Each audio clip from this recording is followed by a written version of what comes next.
अस्सलामुअलैकुम जी। जमशेद भाई क्या हाल है? जमशेद भाई आज है 1 अप्रैल 2022। मेरी एक फ़ीमेल ने ना 6 बच्चे दिए हैं न्यूजीलैंड वाइट के।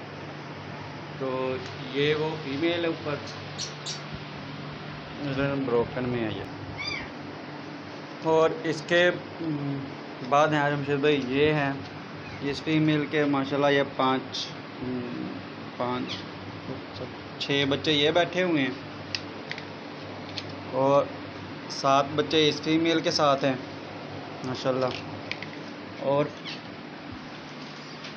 5 बच्चे इस फीमेल के अंदर के, और इसके बाद 7 बच्चे इस फीमेल के साथ हैं।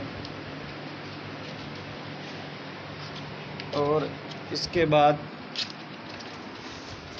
8 बच्चे ये पल्मोनियन की फ़ीमेल के साथ हैं। और इसके बाद जो इससे पहले की ब्रीड है ये है माशाल्लाह। इनका अब वज़न हो गया 1 किलो 900 ग्राम, कोई 800 ग्राम का हो गया। 2 किलो के होने वाले हैं माशाल्लाह ना ये सारे। और ये बाकी मेल पड़े हुए हैं, कुछ ये कलर में हैं सारे। और ये सारी फीमेल हैं। ये मेरा माँ का फार्म है माशाल्लाह, बहुत अच्छा काम जा रहा है। और दुआ में याद रखिए अल्लाह ताला आपके और सबके और मेरे कारोबार में बरकत फरमाए।